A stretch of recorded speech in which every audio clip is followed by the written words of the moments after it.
Hello! Welcome back to Telugu వెలుగు YouTube channel. ఈరోజు ఈ వీడియోలో మనకు బాల వ్యాకరణము అనేది టెట్, డీఎస్సీ, సెట్ నెట్‌లలో అయితే ఉంది కదా! ఈ టాపిక్‌లో నుంచి మనము బాల వ్యాకరణానికి సంబంధించిన మొత్తం 10 పరిచ్ఛేదాలైతే ఉన్నాయి. ఆ 10 పరిచ్ఛేదాల గురించైతే తెలుసుకుందాము. ఈ 10 పరిచ్ఛేదాలలో ఆల్రెడీ సంజ్ఞా పరిచ్ఛేదానికి సంబంధించిన విషయాలైతే తెలుసుకున్నాము. ప్లస్ దానికి సంబంధించిన బిట్స్ ప్రాక్టీస్ అయితే చేశాము. ఇక సంధి పరిచ్ఛేదము రెండవదైనటువంటి సంధి పరిచ్ఛేదము. దాంట్లో నుంచి కూడా మనము కొంచెము వ్యాకరణాంశాన్నయితే తెలుసుకోవడం అయితే జరిగింది. ఇంకా బిట్స్ గూడా ప్రాక్టీస్ అయితే చేయాలి. ఇక 2 వీడియోస్ అయితే సంధి పరిచ్ఛేదానికి ఆల్రెడీ అప్‌లోడ్ అయితే చేశాను. ఎవరైనా ఫస్ట్ టైమ్ చూస్తున్నట్లయితే ఆ వీడియోస్ అయితే చూడండి. ఈ వ్యాకరణం నుంచి మనకి ఎక్కువగా బిట్స్ అయితే రావడం అయితే జరుగుతుంది. టెట్‌లో మనకి ఏపీలో రీసెంట్‌గా యాడ్ చేశారు. ఇక నెట్‌లో అయినా, సెట్‌లో అయినా ప్లస్ జేఎల్, డీఎల్ రాసే వాళ్ళకి కూడా ఈ బాల వ్యాకరణం అనేది చాలా ఇంపార్టెంట్ టాపిక్. ఇక ప్రీవియస్ వీడియోలో మనము తెలుసుకున్నవి ఉత్వ సంధి, ఇత్వ సంధి, తెలుగు సంధులు యనాదీశ సంధి గురించైతే తెలుసుకున్నాము. ఇంకా నుగాగమ సంధి గురించి తెలుసుకున్నాము. ద్విరుక్తటకార సంధి, ధృత సంధి గురించైతే తెలుసుకోవడం అయితే జరిగింది. ఎవరైనా చూడకపోతే ఆ వీడియోస్‌నైతే చూడండి. ఆ వీడియోస్‌ని నేను ఐ కార్డ్‌లో కానీ, ఎండ్ కార్డ్‌లో కానీ మీకు ఇవ్వడం అయితే జరుగుతుంది. ఆ వీడియోస్ చూసిన తర్వాత ఈ వీడియోనైతే మీరు చూడండి. మీకు ఈజీగా అర్థమవుతుంది. ఇక వీటి నుంచి కూడా మనము బిట్స్ ప్రాక్టీస్ అయితే చేద్దాము. ఇక సెట్‌కి సంబంధించిన సిలబస్ అంతా అప్‌లోడ్ అయితే చేస్తాను. మీరు ప్రతి ఒక్కటైతే వీడియోని ప్రతిరోజు ఒక వీడియో అయితే వస్తుంది. వీడియోస్‌ని ఫాలో అవుతుండండి. మీకు వ్యాకరణానికి సంబంధించిన ఏ బిట్స్ అయినా మీరు చేయగలుగుతారు. ఇది మనకి తెలుగు అకాడమీ వాళ్ళు విడుదల చేసిన బుక్ నుంచయితే ఈ టాపిక్‌నైతే తీసుకోవడం అయితే జరిగింది. అందుకని ఎవరైనా తెలుగు అకాడమీ బుక్ కొనుక్కుంటే దాన్నైతే చూడండి. లేకపోతే ఈ వీడియోస్ చూసినా మీకు సరిపోతుంది. ఇక వీడియోస్‌లోకైతే వెళ్ళిపోదామండి. ఇక విధాన సామర్థ్యము గురించైతే ఈరోజు తెలుసుకుందాం. విధాన సామర్థ్యము అంటేనే మీకు సామర్థ్యము అంటేనే దాని యొక్క శక్తి అనేది తెలుస్తుంది. ఇక వ్యాకరణ కార్యము ప్రత్యేకంగా సాధించిన సామర్థ్యము అని అర్థం. వ్యాకరణ కార్యము ప్రత్యేకంగా సాధించిన సామర్థ్యాన్ని విధాన సామర్థ్యము అని అంటారు. అంటే ఈ సామర్థ్యము ఒక చోట లోపమని చెప్పాలి. మరొక చోట లోపం లేదని చెప్పే వ్యాకరణ కార్యాన్ని చెప్పడము అనేదాన్నే విధాన సామర్థ్యము అంటారు. అంటే ఈ వ్యాకరణం అనేది ఒక చోట పనిచేస్తుంది. ఒక చోట లోపంగా ఉంటుంది. ఒక చోట లోపంగా ఉండదు అని చెప్పడాన్ని మనం విధాన సామర్థ్యము అని అంటారు. వక్ష్యమాణ విధి అంటే రాబోయే సూత్రం చేత అని అర్థం. ఇక తద్ధర్మార్థక విశేషణం గురించైతే తెలుసుకుందాం. ఈ తద్ధర్మార్థకము, చతుర్థార్థకము, కర్తృద్వార్థకము ఇలాంటి క్రియలన్నిటిని గురించి మనకి టెట్‌లో, డీఎస్సీలో ప్లస్ నెట్‌లో గూడా ఎక్కువగా అడుగుతారు. ఈ పదాలను ఇచ్చి మనకి ఇది ఏ వాక్యము, ఏ విశేషణము అని అడుగుతారు. కాబట్టి మీరు వీటినైతే ఎగ్జాంపుల్స్‌తో సహా మీరు నేర్చుకోండి. దీని యొక్క అర్థాన్ని తెలుసుకుంటే మీరు ఎలాంటి బిట్ వచ్చినా గానీ ఈజీగా చేయగలుగుతారు. ఇక తద్ధర్మార్థకము అంటే మీకిక్కడే ఉంది. ధర్మము గురించి తెలపడము. అది ఏ ధర్మం గురించి తెలుపుతుంది? పని. కర్త చేసే కర్త చేసే పని యొక్క ధర్మాన్ని తెలపడాన్నే తద్ధర్మార్థకము అని అంటారు. అంటే కర్త ఆ క్రియను ధర్మంగా గల కర్తను తెలిపేదే తద్ధర్మార్థక విశేషణము అని అంటారు. అంటే చేయునతడు, అతను చేస్తున్నాడు, అతను చేయునతను అని అంటాడు. అతడు చేస్తాడు. ఇక దీనికి ఉదాహరణ చెప్పాలి అంటే మనకి చూడండి సూర్యుడు మనకి ప్రతిరోజు తూర్పున ఉదయిస్తాడు. అదే వాక్యాన్ని మనము ప్రతిరోజు ఉదయిస్తాడు గదా! అది ఏంటనేది సూర్యుడి యొక్క ధర్మము. ప్రతిరోజు ఉదయిస్తాడు, ప్రతిరోజు అస్తమిస్తాడు. అలాంటి వాక్యాలని మనము తద్ధర్మార్థక విశేషణ వాక్యాలు అని అంటాము. ఇక కర్తృదార్థకంలో ధాతువునకు ఏడి, ఏడు అనే ప్రత్యయాలు చేరుతాయి. ప్రత్యయాలు అంటే ఏమిటి అంటే మనకి డు, ఊలు, నీ, నున్, లన్ కూర్చి మనకి విభక్తులు ఉంటాయి కదా! వాటిని మనము ప్రత్యయాలు అని అంటాము. ఇక్కడ మనకి ప్రత్యయాలు చూడండి ఏడి, ఏడు అనే ప్రత్యయాలు కర్తృద్వార్థకంలో ఏ విధంగా ఏర్పడతాయి? దాని యొక్క ఉదాహరణలు చూడండి. చేసెడి, చేసెడు. అనేది. ఈ కతుర్దార్ధకము అంటేనే మనకి భూతకాలానికి సంబంధించినది. కతుర్దార్ధకం దేనికి సంబంధించింది? భూత భూతకాలానికి సంబంధించింది. ఇక చేసిడి, చేసెడు అనేదాన్ని వాటిని ఏమంటాము? కటుద్వార్ధకము అంటారు. దీంట్లో ఈ డి అనేది, ఏడి అనేది ఇక్కడ చూడండి. ఏడు, చేసెడు అనే పదాలు యాడ్ అవ్వటం అయితే జరిగింది. ఇక షష్ఠి సమాసంలోను, గుణవాచకాల్లోను తనము పరమైనప్పుడు నుగాగమం వస్తుంది. ఈ నుగాగమం ఏ విధంగా వస్తుంది? షష్ఠి సమాసంలో తనము అనేది యాడ్ అయినప్పుడు మనకి నుగాగమం అనేది వస్తుంది.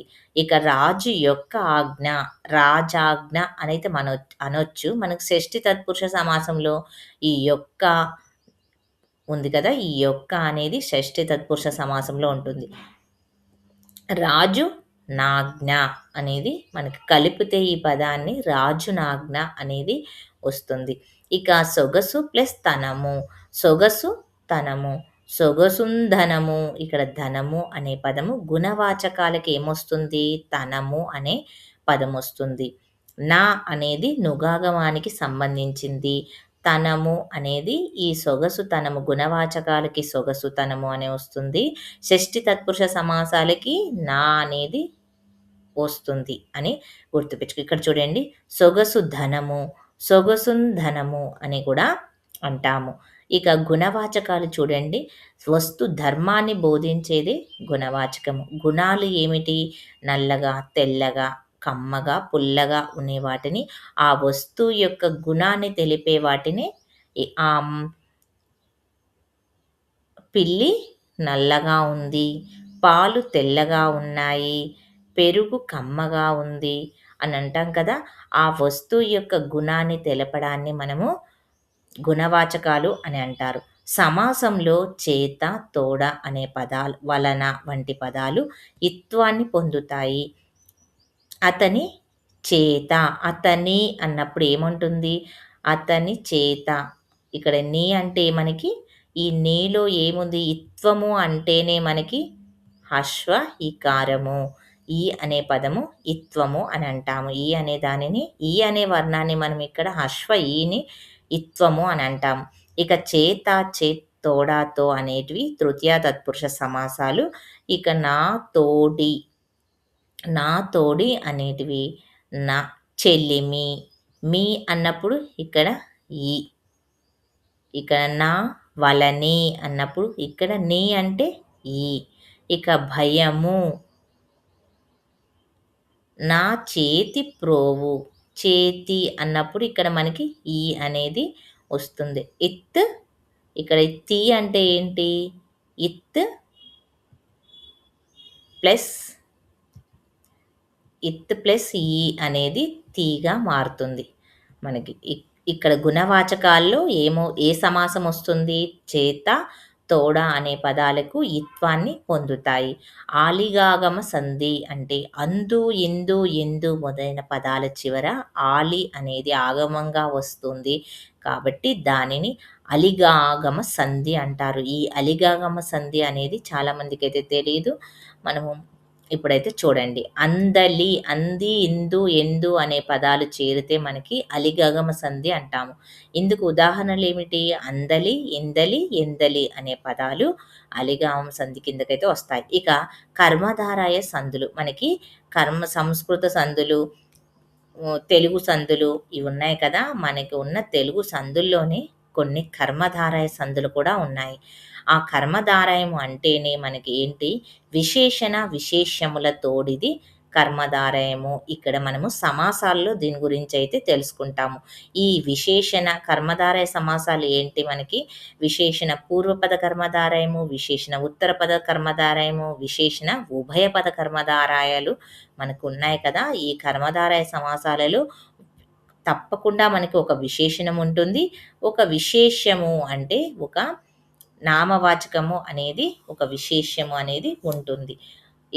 ఈ వీటిని కర్మధారాయము అంటారు. ఈ కర్మధారాయంతో వచ్చే సందులేంటి? ఉదాహరణ చూడండి, ఉన్నత విద్య. ఇక్కడ ఉన్నత అనేది మనకి విశేషణము. విశేష్యము ఏంటి? విద్య అనేది విశేష్యము. ఉన్నత విశేషణము, విద్య అనేది విశేష్యము.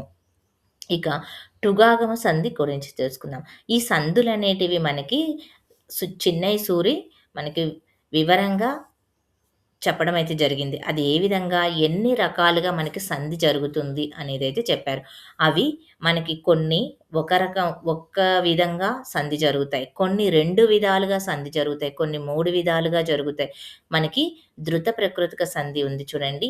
ఆ సంధి 8 విధాలుగా జరుగుతుంది. అది నేను ప్రీవియస్‌గా వీడియో అయితే పెట్టాను. ఆ వీడియోలో అయితే చూడండి. ఇదే విధంగా టుగాగమ సంధి ఏ విధంగా 2 విధాలుగా జరుగుతుంది. ఆ టుగాగమ సంధి ఏంటంటే ఆగమంగా రావడాన్ని మనం ఏమంటాము? టుగాగమ సంధి. ఈ సంధి పేరులోనే ఉంది. అంటేనే అంటేనే ఆగమంగా. ఇక్కడ మీరు గమనించాల్సింది ఆగమము, ఆదేశము, బాహుళము అనేటివి మీరు గుర్తించండి. సందులలో మనం ఎక్కువగా చూసుకునేది ఆగమం వస్తుందా? ఆదేశం వస్తుందా? బాహుళం వస్తుందా? వైకల్పికం వస్తుందా? విభాషగా వస్తుందా? అనేది మీరు ప్రతి సంధిలో మీరు గుర్తుంచుకోవాలి. మనకి ఇప్పుడు ఎగ్జామినేషన్ ట్రెండ్ ఆఫ్ ఎలా ఉందంటే, ఇవి మనకి సూత్రం మొత్తము ఇవ్వడం అయితే జరుగుతుంది. ఈ సంధి ఆదేశంగా జరుగుతుందా? ఆగమంగా జరుగుతుందా? అని అడుగుతారు. ఈ ఆగమం దీంట్లో వచ్చిన ఆగమం ఏంటి అని గూడా అడుగుతున్నారు. అందుకని మీరు ఏదైనా చదివేటప్పుడు క్షుణ్ణంగా చదవడము, అర్థం చేసుకోవడానికైతే ప్రయత్నించండి. అర్థం కాకపోతే మళ్ళీ ఒకసారి వినండి. ఇక కర్మధారాయంబులందు దొత్తునకు అచ్చు పరంబగునప్పుడు డుగాగమమగును. ఇది సూత్రం మనకి. దత్తునకు అచ్చు పరమైనప్పుడు టుగాగమం బగును. అంటే ఇక్కడ కర్మధారాయాలుకి అనంటే కొరకు ప్లస్ అమ్ము, కొరకు టమ్ము అనేది ఇక విడదీస్తే ఇక్కడ మనకి ఏమొస్తుంది? టా అనేది ఆగమంగా వచ్చింది. ఈ ఆ అనేది మనకి ఏమైంది? టాగా మారింది. కొరకు టమ్ము అనేది ఇక టా అనేది ఆగమంగా వస్తుంది. ఇక నిగ్గుటద్దము, నిగ్గుటద్దము, సరసపు టలుక. ఇక నీకు టా అనేది నిగ్గు ప్లస్ అద్దము. అద్దములో ఆ అనే సౌండు ఇక్కడ అచ్చునకు అని అన్నప్పుడు అచ్చు పరంభగును అని ఇచ్చారు కదా!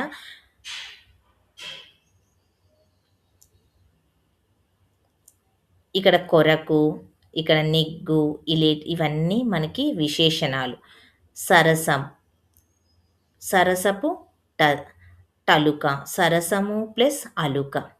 ఇక్కడ అచ్చు పరమౌనప్పుడు టుగాగమం అవుతుంది. ఇక్కడ టా అనేది వచ్చింది. ఇక్కడ టుగాగమం సంధిలో మనకి టుగాగమంలోనే టా అనేది ఉంది కాబట్టి అలా గుర్తుపెట్టుకోండి. ఇక తేనెటీగ డుక్కిటెద్దులలో ఉత్తు లేకపోయినా గానీ టుగాగమం కనిపిస్తుంది. ఉత్తు లేకపోయినా గానీ మనకి టుగాగమం కనిపిస్తుంది. ఉత్తునకు అచ్చుపరమైతుంది. ఇక్కడ ఉత్తు అంటే ఇక్కడ ఊకి ఆ పరమవడము. ఇక్కడ చూడండి నిగ్గుటద్దము, నిగ్గు ప్లస్ ఇక్కడ అన్నప్పుడు అన్నప్పుడు మనకి ఏమైతుంది? ప్లస్ ఊ. ఇక్కడ ఊ అనేది వస్తుంది. ఇక్కడ సరసపు, ఇక్కడ పూలో గూడా మనకి ఊ అనే వర్ణము ఉంటుంది. ఊ అనే అచ్చు ఉంటుంది. ఇక్కడ తేనెటీగలో ఇక్కడ మనకి తేనె ప్లస్ ఈగ. తేనె టీగా మారింది. ఇక్కడ ఏమైంది? ఈ అనేది ఉత్తు రాకుండా ఇక్కడ మనకి ఇత్తు వచ్చింది. దుక్కిటెద్దు ఇక్కడ డుక్కి అంటే ఇక్కడ ఊ రాయకుండా మనకి ఏమొచ్చింది? ఊ రాకుండా ఈ వచ్చింది. అలా ఒత్తు లేకపోయినా టుగాగమం వస్తుంది. కొన్ని చోట్ల మాత్రమే. ఇక తేనెటీగ ఈ కొన్ని చోట్ల మాత్రమే వస్తుంది. ఇది కొన్ని చోట్ల మాత్రమే ఈ విధంగా వస్తుంది. కొన్ని చోట్ల ఈ విధంగా జరగడాన్ని మనం ముందు నేర్చుకున్నాం కదా! విధాన సామర్థ్యము అనేది నేర్చుకోవడం అయితే జరిగింది. ఇలాగా కొన్ని చోట్ల వస్తుంది. కొన్ని చోట్ల ఈ విధంగా కూడా సంధి జరగవచ్చు. అదే చూడండి మొదటి సూత్రం ప్రకారం మనకి కర్మధారాయంబునందు ఉత్తునకు టుగాగమ సంధి చూడండి. కర్మధారాయంబులందుత్తునకు, దుత్తునకు అంటే ఇక్కడ ఉత్తునకు అని అర్థం. ఇక్కడ ఉత్తునకు అచ్చు పరమాణునకుడు టుగాగమం అగును. ఇది మొదటి సూత్రము. ఇక రెండవ సూత్రం ఏంటి? టుగాగమ సంధిలో కర్మధారయ సమాసంలో పేరు పదాలైనటువంటి శబ్దాలకు అచ్చుపరమైతే కూడా టుగాగమం విభాషగా వస్తుంది. విభాష అంటే మనకి 2 విధాలుగా సంధి జరగవచ్చు, జరగకపోవచ్చు. ఇది విభాష. ఇక పేరు ప్లస్ ఉరము అన్నప్పుడు పేరు టురము. ఇక్కడ టు అనేది మనకి ఆగమంగా వచ్చింది. పేరు రు, ఇక్కడ ఇక్కడ ఊనే పరమైంది.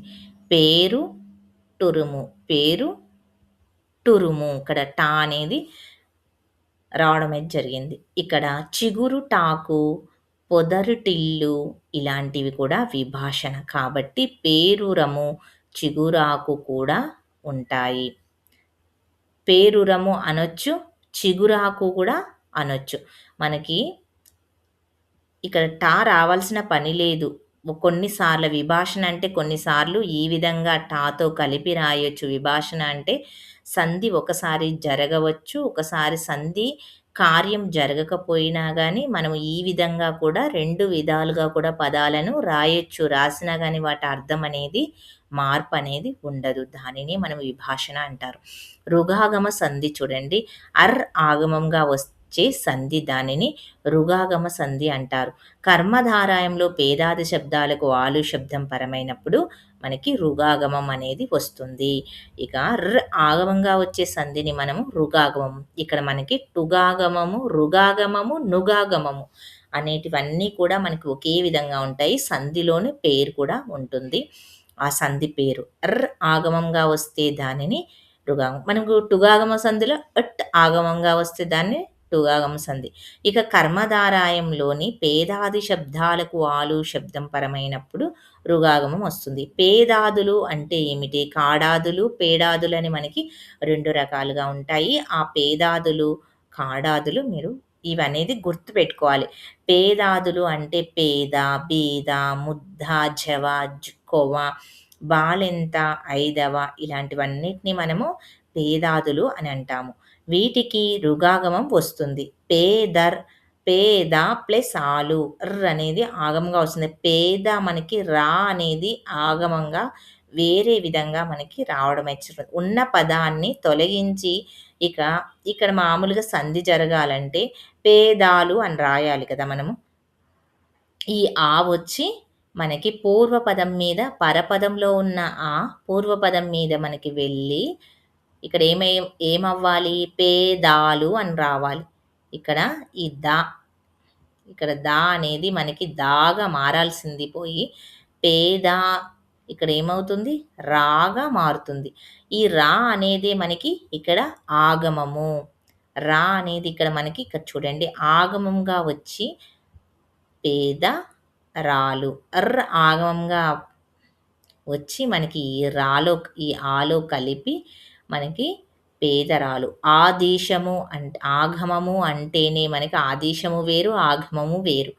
ఆగమము అంటేనే మనకి ఈ ముందు ఉన్న పదంలో మార్పు రావడాన్ని, పరపదంలో మార్పు రావడాన్నే మనము ఆగమము అంటారు. ఆదేశము అంటే పూర్వపదంలో మార్పు వస్తుంది. ఈ ఆదేశము అనేది ఎగ్జాంపుల్ వచ్చినప్పుడు మీకు చెప్తాను ఏ విధంగా ఆదేశము అయిందనేది.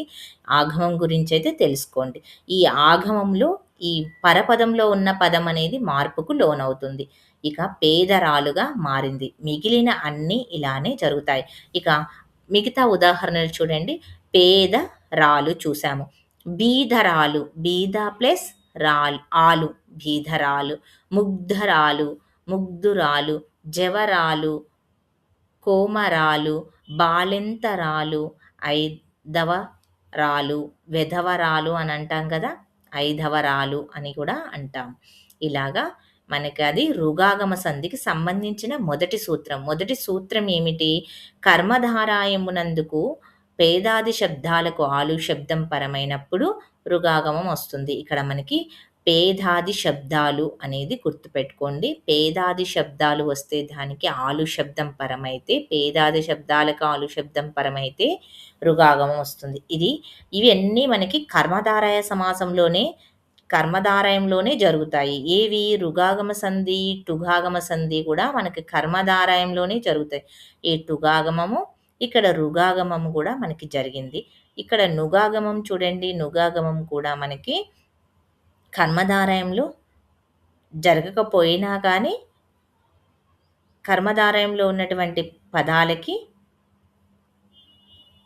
నుగాగమం అనేది కర్మధారయంలో ఉన్న పదాలకి జరగదు. ఇక్కడ గుణవాచాలకి మాత్రమే జరుగుతుంది నుగాగమము.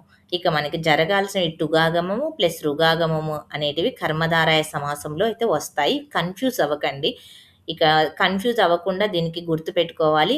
కర్మధారయంలో టా వర్ణం వచ్చిందనుకోండి, ఇట్ వచ్చిందనుకోండి దాన్ని టుగాగమం అని, ఎర్ వచ్చిందనుకోండి రుగాగమం అని అర్థం. ఇక రుగాగమంలో రెండవ సంధి చూడండి. తచ్చమ శబ్దాలకు ఆలు పరమైతే అత్వానికి ఉత్వము రుగాగమం వస్తుంది. ఇక్కడ అత్వానికి ఏమొస్తుంది? అత్వము అంటే హశ్వ అకారము. ఉత్వము అంటే హశ్వ ఉకారము అనేది ఉత్తు. ఇక్కడ మనకి ముందు రుగాగమం వస్తుంది. ఆలు పరమైతే. తత్సమ శబ్దాలు అనంటే మనకు సంస్కృత ప్రాకృత నుంచి వచ్చిన పదాలని మనము తత్సమ శబ్దాలు అని అంటాము. వీటిని తత్సమాలు అంటేనే మనకి ప్రకృతులు అని కూడా మీకు తెలుసు. ఇక ధీర ప్లస్ ఆలు అంటే ఏంటి? ధీర అనేది మనకి ఒక సంస్కృత పదము. ఆలు అనే శబ్దం అనేది పేదరాలు, బీదరాలు, పేదాది శబ్దాలు. ఇక బీద అంటే ఇక్కడ ధీర అని ఇచ్చారు కదా! సారీ అండి. ధీర అన్నప్పుడు మనకి ధీర రాలో మనకి ఏ శబ్దము వచ్చింది? ఎర్ ప్లస్ ఆ అనే శబ్దం వచ్చింది. ఇక్కడ ఏమైంది? ఇది అత్వము. ఇది అత్వము.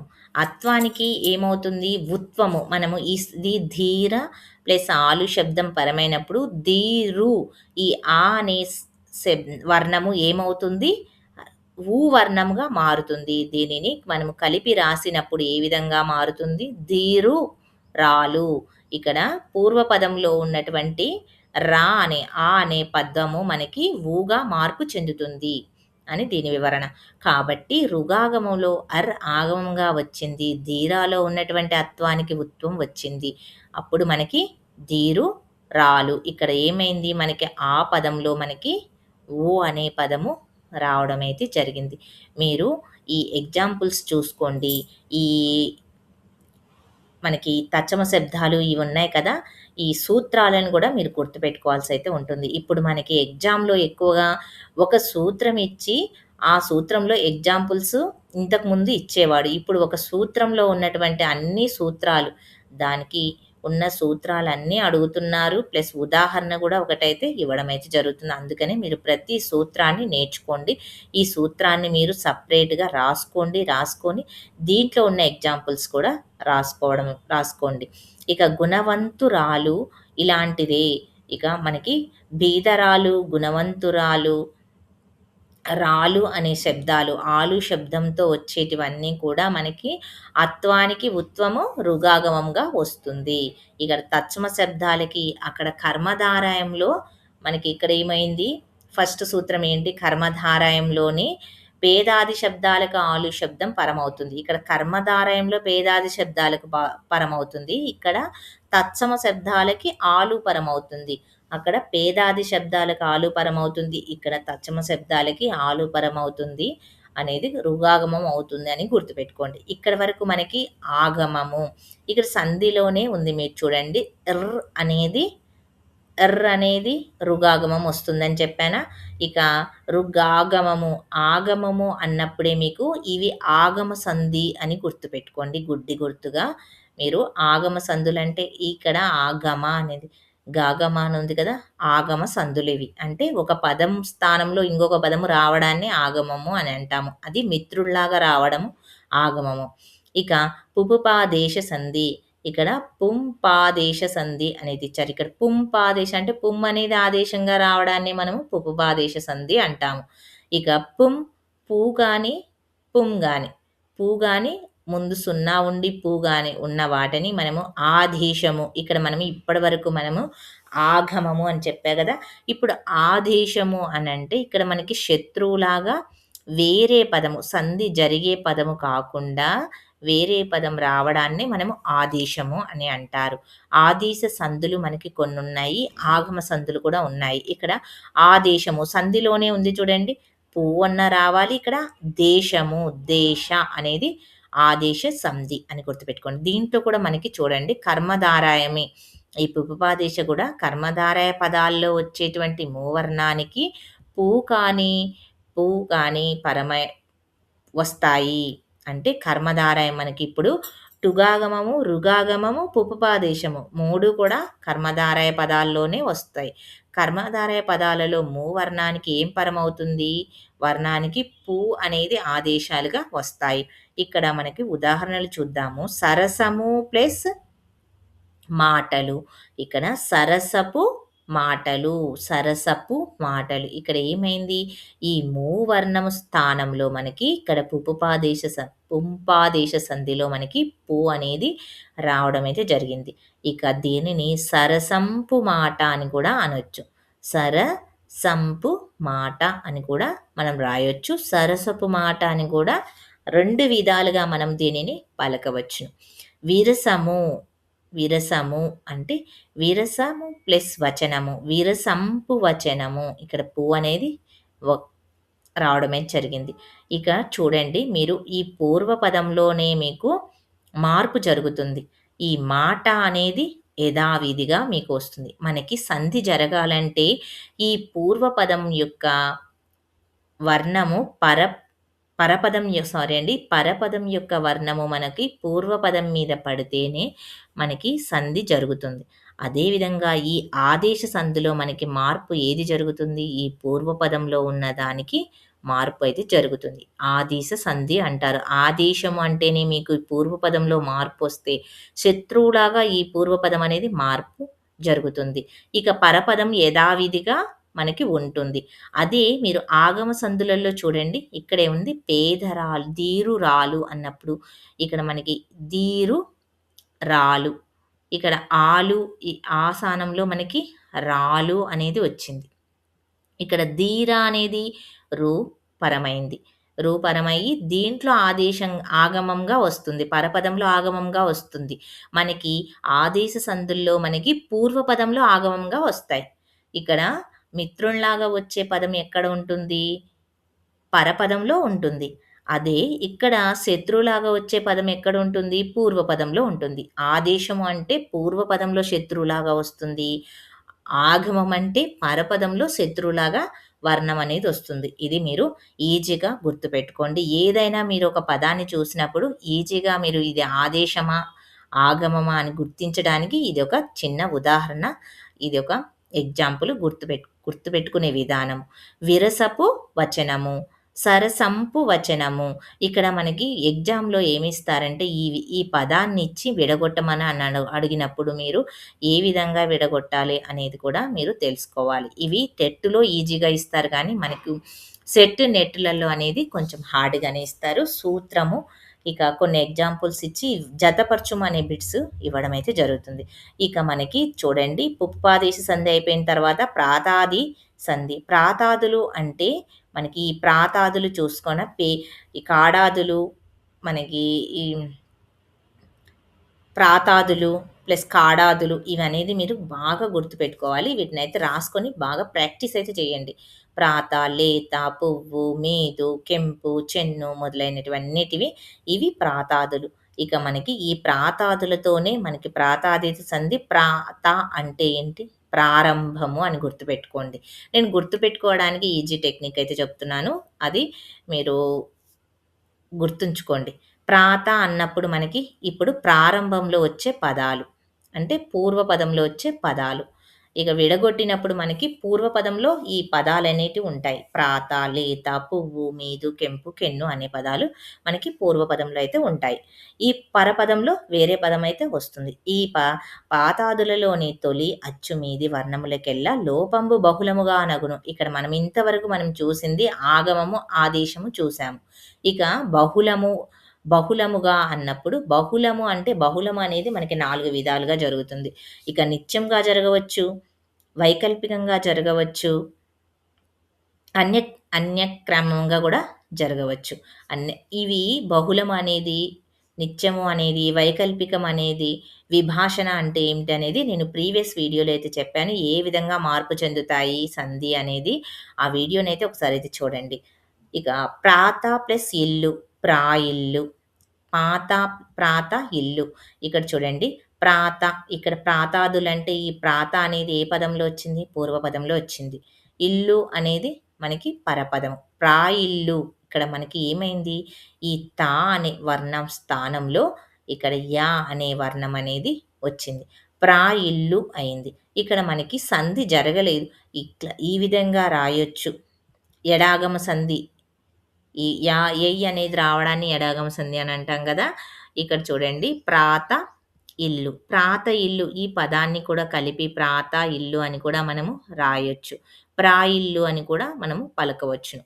అందుకనే ఇక్కడ ప్రాతాదుల మీది మీ తొలి అచ్చు మీది వర్ణంలోకెల్లా లోపము. ఈ పదంలో మనకి మీది ఈ పూర్వ పదంలో ఉన్న అచ్చుకి లోపం అనేది బహుళము అనన్నాడు. ఇది ఉండవచ్చు, ఉండకపోవచ్చు. దీంట్లో ఇది మనం ప్రాత అనేది ఈ తా అనేది మీద ఉన్న వర్ణము అన్నప్పుడు ఈ మీద వర్ణం ఏంటి? ఇక్కడ తా అనేది మీద ఉన్న వర్ణము. ప్రాతాది తొలి అచ్చు మీది వర్ణము అన్నాడు. ఈ తొలి అచ్చు మీది వర్ణము అంటే ఇది. తా అనేది మనకి వర్ణము. ఇది సంధి జరిగినప్పుడు బహుళము అంటే మనకి 4 విధాలుగా జరగొచ్చని చెప్పా గదా! ఆ 4 విధాలలో ఇక్కడ యై అనేది మనకి ఆదేశంగా వస్తుంది. ఆగమంగా వస్తుంది ఇది. యై అనేది. ఇక ఆగమం లేకుండా మనకి ప్రాత ఇల్లు అని కూడా మనం రాయవచ్చును. ఇక తొలి అచ్చు. దీని మీద ఉన్నటువంటి వర్ణాలకు లోపము బహుళముగా వస్తుంది అనేది ఇది మొదటి సూత్రం. ప్రాత ప్లస్ ఇల్లు, ప్రాయిల్లు. ప్రాయిల్లు అనేది నీకు చెప్పా గదా! యై అనేది వస్తే ఎడాగమ సంధి అని అర్థము. ఇక సూత్రము బహుళం కాబట్టి ప్రాత ఇల్లు రూపం కూడా వస్తుంది. ప్రాత ఇల్లు అనేది బహుళము అంటేనే మనకి అనేక విధాలుగా జరగడం. బహుళము అంటే బహువిధాలుగా జరగడము అని గుర్తుపెట్టుకోండి. బహువిధాలు, బహుళము అంటేనే బహువిధాలు అని గుర్తుపెట్టుకోండి. లుప్త శేషాలకు పరుషాలు సరళాలు పరమైతే నుగాగమం వస్తుంది. లుప్త శేషాలు అంటే ఏమిటి మనం చూద్దాము. లుప్త శేషాలు అంటే వ్యాకరణ కార్యం ద్వారా లోపించగా మిగిలిన భాగాన్నే లుప్త శేషాలు అని అంటారు. లుప్త శేషాలు అంటే వ్యాకరణం మనం చేసిన తర్వాత వ్యాకరణంలో కొన్ని పదాలు పోవచ్చు, ఉండవచ్చు, లోపం జరగవచ్చు. దాన్నే ఇక్కడ లుప్త శేషము అన్నారు. శేష అంటేనే మనకి 0 అని అర్థం. ఇక్కడ ప్రాగెంపు, లే గొమ్మ, పూదోట, కెందామర అని మొదలైన పదాలు ఉదాహరణకిచ్చాడు. లుప్త శ్లేషము అని అంటే చూడండి వ్యాకరణ కార్యం ద్వారా లోపించగా మిగిలిన భాగము. ఇక్కడ మీరు సంధి చేసినప్పుడు మనము వ్యాకరణాన్ని సూత్రాన్ని ఉపయోగించి మనము సంధి విడదీసినప్పుడు దాంట్లో కొన్ని పదాలని లోపం జరుగుతుంది. ఆ పదాలకి లోపం జరగడాన్ని మనకి లుప్త శేషము అని అంటారు. ఇక్కడ చూడండి లే, పు, కెం. ఇక్కడ మనకి ప్రాత అనేది ఉంది కదా! ఈ తా అనేది మనకి ఇక్కడ లోపం జరిగి ఇక్కడ ప్రాగింపు అయింది. ఇక్కడ లేత అనే దాంట్లో లేగొమ్మ, లేత కొమ్మ అనకుండా లేగొమ్మ అని కూడా అనొచ్చంట. ఇక్కడ పూదోట, పూ తోట. కెం దామర అయితే అనే ఉంది. కెందామర అని కూడా మనం అనవచ్చు. ఇక్కడ లేత దీనిని లుప్త శేషాలు అని అంటారు. ఇక లేత ప్లస్ కొమ్మ, లే ప్లస్ ను ప్లస్ కొమ్మ అని లేను కొమ్మ అని ప్రస్తుత సూత్రంలో నుగాగమ సంధి అయ్యింది. అదే లేను గొమ్మలాగా మారింది చూడండి. లే గొమ్మలాగా మారింది. ధృత ప్రకృతిక సంధితో బిందువు సరళంగా వచ్చింది. ఇక్కడ ధృత ప్రకృతిక సంధి ప్రకారం మనకి ఇక్కడ కచట తపలకి మనకి ఏమైంది? గజడ దబలు. పరుషాలకి మనకి సరళాలు రావడం అయితే జరిగింది. ఇక్కడ లేను, లేత, కొమ్మ. ఈ కొమ్మ స్థానంలో గొమ్మ అని మనకి రావడం అయితే జరిగింది.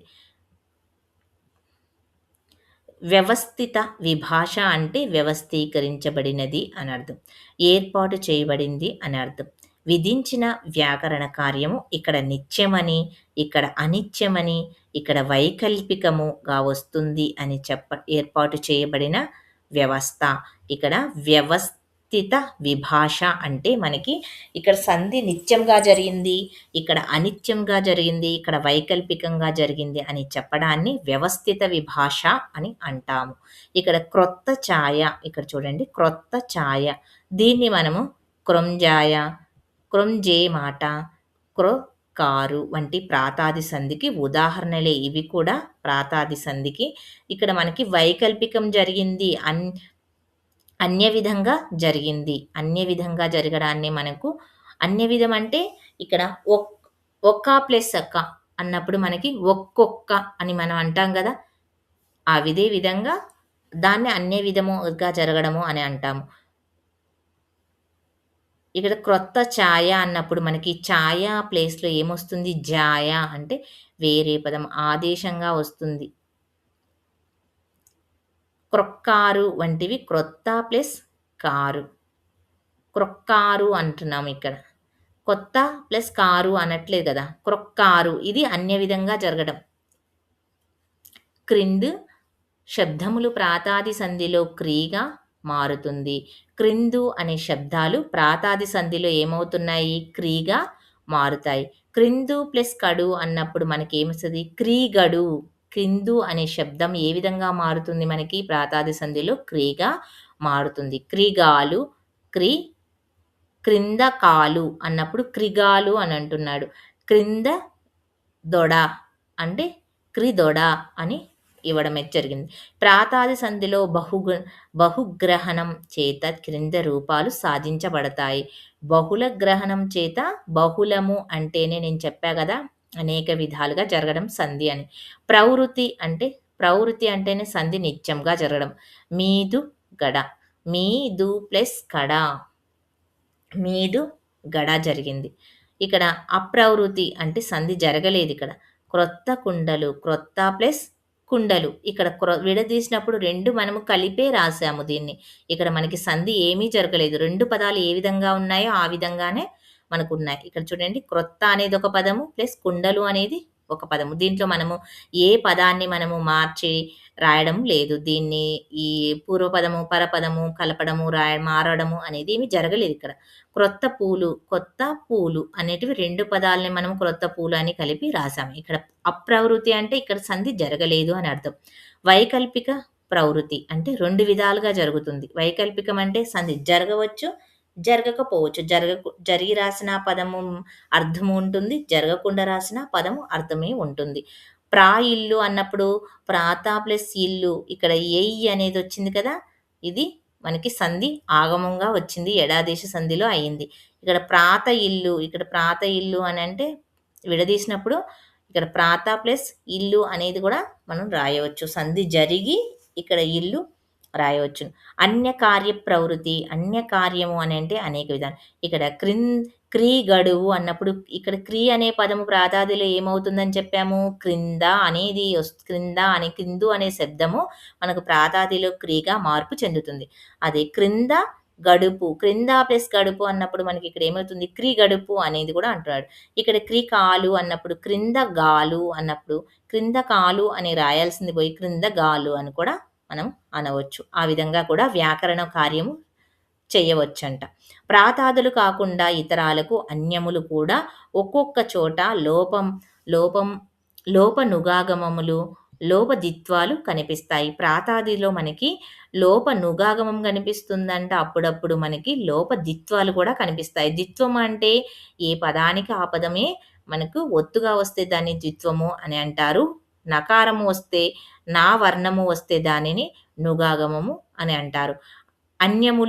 అన్యములకు ఉదాహరణలు 9, 10, 9, నిండు, నెర, వంక, సగము అనే పదాలు వచ్చినప్పుడు మనకి నుగాగమమైన రావచ్చు, లోప ద్విత్వమైన రావచ్చు. ద్విత్వము వస్తుంది, లేకపోతే నుగాగమమైన వస్తుంది. ఏ పదాలకి? ఈ పదాలకి 10, 9, నిండు, నెర, వంక, సగము అనే పదాలకి. ఇక్కడ లోపనుగాగమము అనేది చూడండి. ఇక్కడ లోపం ఏర్పడుతుంది నుగాగమము. 10 + 9 10 ను 9 అన్నప్పుడు మనకిక్కడ నుగాగమం ఏమంది? 10ను + 9 అనేది రావాలి. పనుదొమ్మిది. ఇప్పుడు 19 మనం విడగొట్టినామనుకో 10 + 9 అని రాయాలి. 19 అంటే ఇక్కడ మనకి నుగాగమం అనేది వస్తుంది. ఇక్కడ ది స్థానంలో మనకి నుగాగమము రావడం అయితే జరుగుతుంది. పందొమ్మిది. పం ఇదే పందొమ్మిది అని గూడా మనం రాయవచ్చు. దీనిని నుగాగమము లోపంగా ఉంటది. నుగాగమం ఉండి గూడా మనం చెప్పవచ్చును. ఇక లోపదీత్వము అంటే మనం అన్యము అంటే ఈ విధంగా చెప్పవచ్చు. ఈ విధంగా చెప్పినా తప్పు లేదు అని అర్థం. ఇక్కడ లోపదిత్వము అంటే నెరు ప్లస్ తరి అన్నప్పుడు నే ప్లస్ తరి నెత్తరి అన్నారు కదా! ఇక్కడ దిత్వము ఇక్కడ తాకు తావొత్తుంది గదా! నెత్తరి అనేది ఇక్కడ దిత్వంగా వచ్చింది. నెత్తరి అనేది ఇక్కడ దిత్వం అనేది లోపం జరగవచ్చు. నెరు ప్లస్ తరి నెత్తరి. ఇక ఆమ్రేడిత సంధి. ఆమ్రేడితమును పరమైనప్పుడు కాడాదుల తొలి అచ్చు మీది వర్ణములకెల్లా టాకు తావొత్తిస ట అదంతమైనటువంటి దృక్తటకారం వస్తుంది. ఆమ్రేడిత సంధి, దృక్తటకార సంధి ఒకే విధంగా ఉంటాయి. వీటిని మీరు గమనించుకోండి. ఇక్కడ ఆమ్రేడిత సంధికి, జురుతటకార సంధిని ఉన్న పదాలని ఏ విధంగా గుర్తించాలి? ఈ ఆమ్రేడిత సంధిని ఏ విధంగా గుర్తించాలి? ద్విరుక్తటకార సంధిని ఏ విధంగా గుర్తించాలి అనేదైతే మీరు ఇప్పుడు చూడండి. ఆమ్రేడిత సంధిలో ఆమ్రేడితము పరమైనప్పుడు కాడాదుల తొలి మీద అచ్చు వర్ణములకెల్లా ఠ అద అదంతమైన దురుత్తటకారము వస్తుంది అనేది ఇచ్చాడు. కట్ట కడ. ఇక్కడ కడ కాడాదులు అంటే మనకి ఇక్కడ ఇచ్చారు చూడండి. కాడాదులు అంటే కడ, ఎదురు, కొన, చివర, తుద, తెన్ను, తెరువు, నడుము, పగలు, పిడుగు, బయట మొదలైనటువన్నిటిని కూడా మనకి కాడాదులు అని అంటాము. ఈ కాడాదులకు ఆమ్రేడితం పరమైనప్పుడు కాడాదులు తొలి మీద అచ్చు వర్ణములకెల్లా అంటే మీది అచ్చు. ఈ కాడాదులలో మీది ఉన్న అచ్చు మనకి ఇక్కడ ట అనేది వస్తుంది. లోపం జరిగి మనకి ఇక్కడ ట అనేది వస్తుంది. ఇక్కడ ఆమ్రేడిత సంధిలో ద్విరుక్తటకము అంటే 2 సార్లు చెప్పబడిన ఒకే పదము. ద్విరుక్తము అంటేనే మనకి 2 సార్లు చెప్పబడినది ఒకటే పదము అని అర్థం. ఇక ఆ రెండవ పదాన్నే మనం ఏమంటాము? పరపదం, పరరూపాన్ని ఏమంటామంటే ఆమ్రేడితము అంటారు. ఇక్కడ కడ ప్లస్ కడ అన్నప్పుడు మనకి ఈ 2 పదాలు, ఈ రెండిటిని మనము ద్విరుక్తము అని అంటాము. ఈ రెండో పదాన్ని మనం ఏమంటాము? పరపదాన్ని ఏమంటారు? పరరూపము అని ఇచ్చారు. ఇక్కడ పరరూపము అంటేనే పరపదాన్ని మనము ఆమ్రేడితము అని అంటారు. రెండవ కడ అనేది ఎదురు ప్లస్ ఎదురు. దీంట్లో ఆమ్రేడితం ఏంటి? ఎదురు అనేది మనకి ఆమ్రేడితము. ద్విరుక్తటకారము మీది, మిక్కిలి, అత్యంత అనే అర్థంలో వాడబడింది. దీనిని వృషార్థము అంటారు. ద్విరుక్తటకారము అట్ ఇది మిక్కిలి, అత్యంత అనే అర్థంలో వాడబడిందంట. ఆమ్రేడితం పరమైనప్పుడు విభక్తికి లోపం వస్తుంది. మనకి ఆమ్రేడితం పరమైనప్పుడు ఏం లోపం జరుగుతుంది? విభక్తి లోపం అనేది జరుగుతుంది. ఇది బహుళము అంటే రాణి రూపము కూడా ఉంటుంది. బహుళము అంటే రాణి రూపం. మీకు బహుళం అంటే ఇంతకు ముందు చూపించా కదా! బహుళము అని. అప్పటికిన్, అప్పటికిన్, అప్పటికిన్, అప్పటికిన్ అన్నప్పుడు అప్పటప్పటికిన్ అని మనకు రావడం. ఇక్కడ రెండవ పదములో ఉన్నటువంటి పదాన్ని విభక్తి అప్పటికప్పటికిన్ అనేది అప్పటికప్పటికి, ఈ కిన్ అనేది మనకి విభక్తి. అప్పటప్పటికి అని మనకి రావస్తుంది. ఇక్కడ విభక్తి లోపం జరిగింది. విభక్తి కిన్ అనేది లోపం అనేది జరిగింది.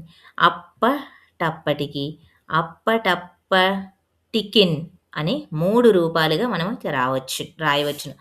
సంధి జరిగింది, జరగని రూపము, లోపము అన్నీ కూడా రాయవచ్చు. ఆమ్రేడిత సంధికి మరియొక ఉదాహరణ చూడండి. నానాడు, నాడు ప్లస్ నాడు, నానాడు, నాడు, నాడు. ఇంచు కించుక, ఇంచు ప్లస్ ఇంచుక, ఇంచించుక. ఇంటింటన్, ఇంట ప్లస్ ఇంట, ఇంటింటన్, ఇంటి నింటన్ అని కూడా మనం రాయవచ్చును. అందందుకు, ప్రభృతులు యథా ప్రయోగంబు గ్రాహ్యంబు. గ్రాహ్యంబు అందందుకు అంటే అందందుకు, ఇర్రింకులు, తుత్తునీయము, మిరుమిట్లు మొదలైనటువంటి మహాకవులు ఉపయోగించారు. ఇలాంటి పదాలని గ్రాహ్య పదాలు అంటే గ్రామ్య పదాలు అంటే మనకి గ్రామ్ గ్రామ్య పదాలని మనం కొంతమంది కవులు మనకి నన్నయ్య, తిక్కన్న కూడా ఉపయోగించాడు. ఇవి సంస్కృత ప్రాకృతిక పదాల నుంచి రాని పదాలను మనకు గ్రామ్య పదాలు అని అంటారు. వాటిని అలాగే గ్రహించాలి. ఇక్కడ అందందు అనేటివి ఇరిం ఇర్రింకులు, తిత్తునీయలు, మ్ మిరుమిట్లు ఇలాంటి పదాలన్నిటిని ఇదే విధంగా మనము మార్పుకు దాన్ని మార్చలేము. పడ్వాది సంధి అనంటే పడ్వాదులు పరమైనప్పుడు మువర్ణానికి లోపము పూర్ణ బిందువు విభాషణగా వస్తుంది. పూర్ణ బిందువు విభాషణగా వస్తుంది. ఇక భయము ప్లస్ పడెను, భయపడెను, భయం పడెను. ఇక్కడ బిందు విభాషణ అన్నప్పుడు మనకి ఇక్కడ భయం అనేది ఇక్కడ బిందు అనేది రావడమే జరిగింది. భయము పడెను. ఇక విభాషణ అంటే మనకి అనేక విధాలుగా సంధి నిత్యంగా జరుగుతది, వైకల్పికంగా జరుగుతది, అన్ని క్రమంగా జరుగుతది. ఇక పడ్వాదులు అంటే చూడండి పడు, పాటు, పట్టు అనేటివి మనకి పడ్వాదులు. ఇక్కడ పద్వాదులు గుర్తుపెట్టుకోవాలి, పేదాదులు గుర్తుపెట్టుకోవాలి, కాడాదులు గుర్తుపెట్టుకోవాలి. మీరు ఇవన్నీ గుర్తుపెట్టుకోండి. ఈ పదాలన్నీ ప్రాతాదులు ఇవి 4 మీరు గుర్తుపెట్టుకుంటే ఈజీగా మీరు ఏ సంధి ఇచ్చినా రాయగలుగుతారు. అనుకరణ సంధి. అనుకరణ అంటేనే వేరే భాషలో నుంచి వేరే భాషలో నుంచి మన భాషలోనికి రావడాన్ని అనుకరణ అంటారు. సంస్కృత వాక్యాలను యథాతథంగా తీసుకోవడమే అనుకరణ. వేరే భాషలో ఉన్న పదాన్ని యథాతథంగా తీసుకొని రాస్తే దానిని అనుకరణ అంటారు. విసర్గ లోపిస్తుంది. అనుకరణలో విసర్గ లోపిస్తుంది. సంస్కృత వాక్యం తర్వాత అను అనే శబ్దం చేరుతుంది. ఇక్కడ సంస్కృత వాక్యాల తర్వాత ఏం శబ్దం చేరుతుంది? అను అనే పదం చేరితే దాన్ని అనుకరణ సంధి అని అంటారు. వ్యర్థతాం శ్రీం యనియే అనే విసర్గ లోపం జరిగి అను చేరి వ్యర్థతాం శ్రీ యనియే అనేగా మారుతుంది. ఇక్కడ నవశబ్దము అత్తునకు ఒత్వము విభాషణగా వస్తుంది. తుభ్యం నమః యనే తుభ్యం నమో యనే యహ ఓగా మారింది. ఇక్కడ సూత్రం వైకల్పికం కాబట్టి ఒత్వం రాకపోతే తుభ్యం నమ అని కూడా ఉంటుంది. వ్యాఖ్యావసానంలో అంటే వాక్యం చివరలో సంధి జరగకపోయినా దోషం కాదని పెద్దలు చెబుతారు. వాక్యం చివరలో అను అనే పదం రావాలి అని చెప్పారు కదా! అను అనే పదం రాకపోయినా కానీ దోషమేమీ లేదు అని అయితే మనకి పెద్దలైతే చెప్పడం అయితే జరిగింది. సత్యము సర్వశ్రేయము అని అది లేనిచో సర్వధర్మములు వ్యర్థము. ఇలా వాక్యాలు కలవకపోయినా గానీ తప్పు కాదు అనైతే మనకు చెప్పడమే జరిగింది. ఇంతటితో మనకి సంధి పరిచ్ఛేదం అనేది కంప్లీట్ అయితే అయిపోయింది. మనకు అన్ని సందులను తెలుసుకోవడం అయితే జరిగింది. చిన్నయ్య సూరి చెప్పినటువంటి అన్ని సందులు మనము తెలుసుకోవడమే జరిగింది. ఈ వీడియో కొంచెం లెంత్ ఎక్కువగా ఉంది. మీరు వీడియో మొత్తాన్నైతే చూడండి. మీరు అర్థం కాకపోతే మళ్ళీ దీన్ని ఇంకొకసారి మీకు ఎక్కడైతే అర్థం కాలేదో ఆ ప్లేస్‌లో మళ్ళీ వెళ్ళి వినండి. వింటే మీకు ఈజీగా అర్థమవుతుంది. తెలుగు సబ్జెక్ట్ నేర్చుకోవాలి, వ్యాకరణం నేర్చుకోవాలి అనేవాళ్ళు ఖచ్చితంగా ఈ వీడియోస్‌నైతే మీరు చూడాలి. వీడియోస్‌నైతే ఫాలో అవ్వండి. మీకు వ్యాకరణం అనేది క్లియర్‌గా, ఈజీగా మీకు అర్థమవుతుంది. మామూలుగా మనము టెట్, డీఎస్సీ వీటిల్లో మనము ఒక పదం చూసి సూత్రం నేర్చి బట్టి కొట్టుకొని ఎళ్ళిపోతాము. దాని యొక్క పదాలు ఏ విధంగా ఏర్పడింది అనేది నేర్చుకుంటాము. ఆ సూత్రము ఆ సంధి ఏ విధంగా మారింది అనేదైతే నేర్చుకుంటాము. దానిలో ఎన్ని సూత్రాలు ఉన్నాయి, ఏ విధంగా మారుతుంది ఇలాంటివన్నీ మీరు నేర్చుకోవాలి. ఒక తెలుగు అధ్యాపకులుగా బాల వ్యాకరణం అనేది చిన్నయ్య సూరి మనకి చాలా మంచిగా వివరించారు. వచన రూపంలో మీరందరూ ఈ బాల వ్యాకరణాన్నయితే చదవండి. ఇక వీడియో చూసారు కదా! వీడియోలో మీకు ఇంకా ఏమన్నా డౌట్ ఉంటే ఆ డౌట్‌నైతే మీరు కామెంట్ అయితే చేయండి. మళ్ళీ నెక్స్ట్ వీడియోలో దాన్ని వివరించి మళ్ళీ ఆ వీడియోనైతే నేను స్టార్ట్ చేస్తాను. ఇక ఈ సంధి పరిచ్ఛేదానికి సంబంధించి నెక్స్ట్ వీడియోలో మనము బిట్స్ అయితే ప్రాక్టీస్ అయితే చేద్దాము. ఆ బిట్స్ ప్రాక్టీస్ చేయండి. మీరు టెట్, డీఎస్సీలో ఎలాంటి బిట్ వచ్చినా గానీ మీరు ఈజీగా చేయగలుగుతారు. ఇక వీడియోలో ఇంకా ఏమైనా డౌట్ ఉంటే కామెంట్ చేయండి. ఈ వీడియో మీకు ఏ విధంగా ఉపయోగపడింది? మీకు ఎంతవరకు అర్థమైంది? మా వీడియోస్ మీకు ఏ విధంగా ఉపయోగపడుతున్నాయనేది కూడా కామెంట్ అయితే చేయండి. ఇంకా ఏమైనా డౌట్ ఉంటే కామెంట్ చేయండి. ఇంతవరకైతే వీడియో చూసారు కదా! మీరొక లైక్ అయితే చేయండి, షేర్ చేయండి, హైప్ ఆప్షన్‌లో పాయింట్స్ అయితే ఇవ్వండి.